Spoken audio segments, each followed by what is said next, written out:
Today I want to talk about some outdated makeup trends that I'm begging to see return. They might not be super trendy right now, but I still love them, and I want to talk about them today. I saw another creator, Alexa Sunshine, do a fashion version of this video, which I thought was so much fun. I'll leave it linked down below, but I wanted to bring some makeup and beauty trends into this as well because I have a few that I would love to see come back. Now, obviously, I'm using outdated, for the purpose of this video, but what is outdated is very subjective. It's also going to be very influenced regionally depending on where you live. So I'm just talking in general terms here. You might love these, you might have never stopped doing these, and if that's the case, I love that because like I said, I want more people to do them. I love these things. But if anything, whenever I do trend related videos, I hope and I try to present the message of feeling the freedom to play around with trends, whether they are popular or not, do things that are untrendy, and that's really at the heart of this video. So, I hope you try some of these things, or maybe it inspires you to do something that's less popular right now and wear it anyways. Okay, so the first one,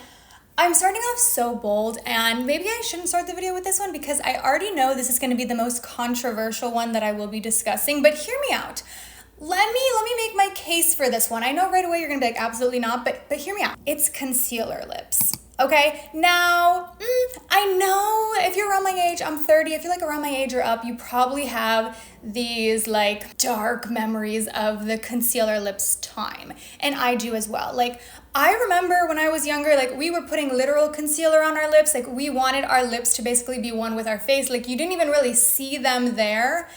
And I think we've tried to course correct away from the horror that was like the true concealer lip of the early 2000s. And we've almost like course corrected too far where everyone is afraid to wear a true nude that's like really close to their skin tone because it always feels like it's just verging on concealer lips territory. And through that, I feel like we've lost the beauty of a really light nude lip. And I think of so many early 2000s celebrities wearing this like concealer lip trend. I'm calling it that. Truly, we're speaking of like a true nude that's the same color as your skin tone. So, it could vary for everyone, but it's like relatively close to your skin tone. I think it can look really pretty. It's tricky to do, I will say, because it has to be just off enough that you can see it. And I think that's where the problem lies because, if you go too all in, you really are getting straight up concealer lips, but there's a way to do it that's so beautiful and soft. And I especially was envisioning like early 2000s Beyonce. I feel like she illustrates this perfectly. I envision so many looks of her like on a red carpet or out at an event with this gorgeous, juicy nude lip. And don't get me wrong, I love like a darker nude or a bolder shade or a defined lip line like I have going on today, but there's just something about the concealer lip trend that I love. And I think that, again, the tricky part is like adapting it for current day and like finding a way to make it truly wearable without entering like blanked out, your lips disappeared, true concealer lips territory. And this one kind of piggybacks off that. It's in the same family in my eyes, and it's the metallic lip. And I say this piggybacks off that because I think of like the early 2000s or even 90s metallic lip that's a little bit more nude, but I'm speaking about metallic lips generally here. So we could be talking about that more like Y2K, icy, or even 90s metallic lip, or the like 2014, 2015, 2016 brighter, bolder metallic lip. And there was a moment there that I thought this trend was going to kind of have its resurgence, but I don't think it picked up popularity quite as much as I was expecting it to. And it's a look I'll see people do, and I think there's like this image in your head of like, oh, that's a little dated, like the frosty lip is like so early 2000s, and I love that, but I also think there's even a way to make it a bit more current, especially if you're kind of toning it down. You can go full frosty, and I love that as well, but I think there's a way that is maybe a little more approachable for some people that might be intimidated by this trend, to take just a touch of your highlighter or a touch of your shimmery eyeshadow, especially if it's something you're already wearing on your face. You can get this really cohesive effect. Just take a little on your finger, tap it onto the center of the lips. You're getting the frosty lip look, but again, you're also kind of tying in the rest of the face. I think also sometimes like the sparkle and the shimmer from it can help to give this really plumped up look to the lips. And we started to kind of get into that territory with the popularity of like sparkle in lip glosses. I mean, not that that's ever gone away, but I feel like there was a moment there a lot of brands were giving us lip glosses that had little sparkle particles in them. And if anything, I envision that as kind of like the toned down version of the metallic lip. But also, I love the bolder metallic lip. Like, I think about metallic liquid lipsticks that I had in, I don't know, probably 2014. Like, I envisioned a couple shades I had from ColourPop that were like cranberries with the metallic look. I think that's so fun, especially once we get into fall or even into holiday season. I think that's a fun take on like a bold holiday lip. Okay, this next one is a black smoky eye. And I know you might be thinking, okay, Kelly, a smoky eye is a classic eye look. What are you talking about? And I do agree with that. I still see plenty of people doing a smoky eye in 2024, but it's very different than the smoky eye of maybe 10 years ago. I rarely see a smoky eye achieved with truly like smoky colors, like lots of dark, saturated tones, like especially this like really vivid, bold black smoky eye. And I remember when I was first getting into makeup, this was like, I'm not gonna say a rite of passage, but it was like, while you were learning makeup, like it felt like a skill I had to learn. I swear every magazine, it was like how to do a black smoky eye. Like, it was such a signature eye look. And I see it done so infrequently these days. You know, it's really been traded for more of like a soft glam look, or if anything, I still see people utilizing the smoky technique and the placement, but they're doing it with browns, like darker browns, sometimes warmer, lighter browns, sometimes grays, but very rarely with this truly deep, bold black. And I get why. Like, it makes sense for a couple reasons. One, we've just seen the popularity of more of a minimal, like clean look be very trendy for the last few years. So inevitably, like a black smoky eye doesn't necessarily fit into the clean girl look. Beyond that, even if it did, I would say it is one of the more challenging eye looks to execute. You know, it's definitely not beginner friendly. Maybe the technique is straightforward, but because it's such a bold, saturated shade, like, your mistakes will not be hidden. You know, the same way if you're like my eyeshadow look today, I just put on a brown eyeshadow on all over, and then I tapped over it with a sparkle. Anyone could do that. It's so effortless. Like, you can't make a mistake. It's going to be fine. A black smoky eye, one of the hardest eye looks to do, because if it's not perfectly blended, it is going to be so noticeable. So I think that's part of the reason why. But when I think about my childhood, again, going back to like magazines, there were like two themes I would always see in them in makeup. The first one is the like day to night makeup look. It would always be like, how to take your makeup from day to night. I have never once taken my makeup from day to night. That's probably not true, but maybe not as frequently as it was talked about in magazines. But the other like makeup topic I would see so much was how to do a black smoky eye. It was presented as like, this is such a classic makeup look everyone has to know how to do. What happened to the black smoky eye? Who's wearing black smoky eyes? Like on a red carpet or to a formal event. I think it is the epitome of chic to just like have a black smoky eye. And I say this again, wearing just brown eyeshadow and sparkles on my lid. I don't know if a smoky eye is for me. It's not necessarily my style, but I love seeing it on someone else. I also think it makes everyone's eyes pop so much. Brown eyes look amazing in a black smoky eye. Blue eyes, green eyes, especially if you have very light eyes, the contrast is so striking. I love to see it. I also love matte makeup. Now, this is one, I'm sure many of these, we could make the argument that this is classic, this is timeless. And matte makeup obviously is timeless, but it's undeniable that it has been less popular in recent years. People love glow. People love dew. And I like that too. I think it's fresh. I think it looks healthy, but I love matte. I don't know what it is. I'm just such a matte girl. Whenever I try to do a dewy look, I'm like, this is missing something, and that something is powder. I love a flat look. Not even flat, but just I love matte. I think there's something very polished about matte makeup, and don't get me wrong, glowy makeup can be that as well, but I have such an affinity for a matte look, and for years now, it has just been less trendy, but I don't care. I've still been wearing tons of matte makeup because that is my preference and that is what I love. But I do think, and I kind of thought we'd see it actually even more this year in 2024, but I do think eventually matte will come back, probably pretty strong, because we've had such an emphasis on glowy, dewy, shiny for so long. Inevitably, we're gonna get the opposite. And I thought 2024 would be the year we saw that turning point.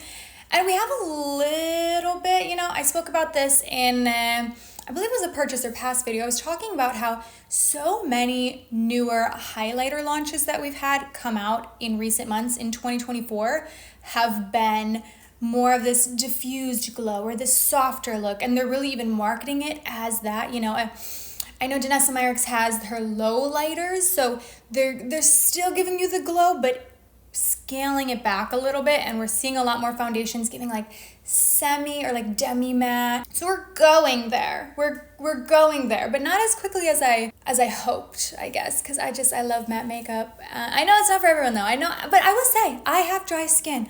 I have dry skin and I like matte makeup, and this is my take, okay? I love matte makeup on myself, even with dry skin, because I like to joke that this is the way I'm supposed to look. This is what the universe intended. I have dry skin. I'm supposed to look dry. Like, this is my natural state. No shine. Okay, jumping into a hair trend. This is probably, I'm like, is this one gonna be more controversial or less controversial than concealer lips? Well, it's interesting because these are kind of from a similar era. And this is another one where I know I'm gonna say it by name and you're gonna be like, absolutely not. But again, let me make my case for this. Streaky highlights, okay? Now, much like concealer lips, you know, if you lived through this time, you probably have a vision of it in your head and you shudder when you think of the streaky highlights of like the early 2000s. I will say, let me even like make the distinction right away. There is a huge difference between intentionally streaky highlights and just bad highlights. And I'm not making an argument for bad highlights. I'm talking about intentionally streaky highlights. I think they add so much dimension, having the contrast in the hair, that it is so visually appealing. Like, I don't know, don't get me wrong, I still love a soft highlight. I love more of a balayage look, a little more natural sun-kissed. That's beautiful as well.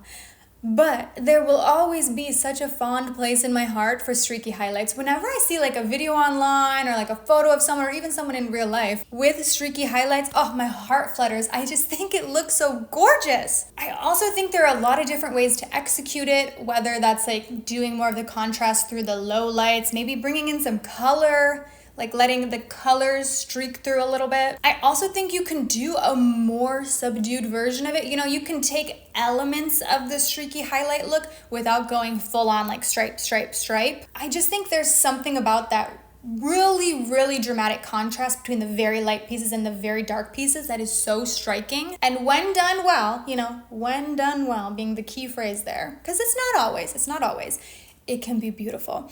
And I really think that is the key when it comes to a lot of these trends that people look back on and shudder, whether they're older trends or even like more current ones. It's really the execution. Like, I think of a really current example. I know people are seemingly moving away from more of the feathered brow look. And I see a lot of people like joking and making fun of the feathered brow, saying, oh, we had brow blindness, blah, blah, blah. Feathered brows can look great. When they are done well, they're beautiful, they're natural, they're fluffy. It's when they're like overdone. And that's how I would define any of these trends that people like look back on and they hate. It's not just the trend itself. It can be executed well. It's when it's overdone, when you take it to the max. Like concealer lips, again, it can be beautiful when it's this, but maybe it's not as well loved when it's this. Same with like a 2016 Instagram brow. Like, this is gorgeous, but I think when people hear Instagram brow, they think of this. And like, sure, maybe they're both Instagram brows, but like it all comes down to the execution. And I think when we try to go so much, like when I think of soap brows and specifically, it was like we were trying to have the soapiest of all the soap brows and like have them sticking up the absolute highest. That's when maybe not everyone's gonna be as into it. Maybe we're going a little too far. Maybe, that's debatable, it's all preference. But at its core, a soap brow is a beautiful and actually very classic, very actually old school makeup technique. So anyways, all that to say, if you have streaky highlights, huge fan. Now, downturned eyeliner.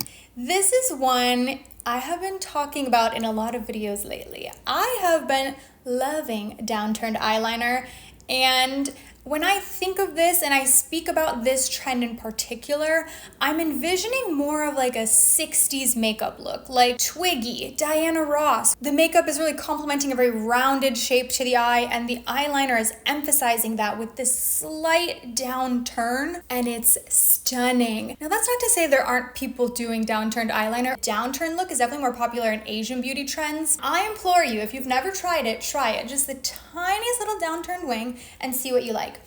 Or see if you like it. And one thing I will say in relation to that, when it comes to trying something for the first time, there is a good chance you will do the downturned eyeliner or something else on this list and you will see it and you will think, nope, absolutely not, it's not for me. But try to sit with it and it might grow on you, okay? So I think of this as, I'm gonna call this the red lipstick effect, because every time I mention red lipstick, I get so many comments from people saying, I can't wear red, I look horrible in red lipstick. Everyone, and I'm exaggerating here, but everyone seems to think that they look bad in red lipstick. And in reality, I actually think red is one of the most universally flattering shades. Everyone. It's a bold statement, but I believe it to my core. Everyone can pull off red lipstick. You might need to find your shade of red, whether it's more of a blue undertone or an orange undertone. Maybe it's a softer red. Maybe you complement it with a different shade of lip liner to have some dimension. But everyone can wear red, and I really think everyone looks beautiful in red.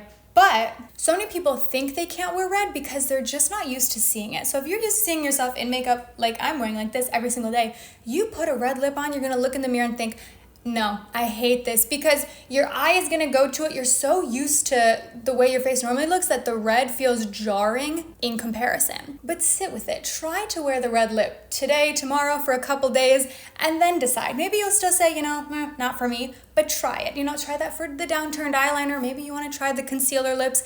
When we're not used to seeing something, it's gonna feel wrong or off, but it might grow on you. And I've really watched this come to life while decorating this apartment. So I moved into this new apartment a month and a half ago, and every new piece of furniture and or decor that we got, most of the time, like 9 times out of 10, it would come into the space and I was like, oh no, I do not like that. Like when we got our TV stand, there's an ottoman sitting right next to me. When I got this, I put it in the room and I was like, I hate that, because my eye just went to it. It felt off. I was so used to seeing the room as it was before that once I added this piece of furniture, it stuck out in this very jarring way because I wasn't used to it. But now that I've had it for a couple of weeks, my brain's gotten used to it, and it is probably my favorite piece of furniture in this room, and I almost wasn't going to keep it. And I think this applies with everything. So that's always my takeaway with makeup. You might not like it the first time, but you just might not be used to it. Try it again tomorrow, try it again the next day. You don't have to leave your house. You can just wear the red lipstick around your home, but give it a chance, because maybe it'll grow on you. Those were the dated beauty things that I still love. If you're wearing these, I love you, you have great taste. And I hope this video maybe encouraged you to try something different, even if it's not trendy. So thank you so much for watching, and I will go ahead and see you in my next video. Bye.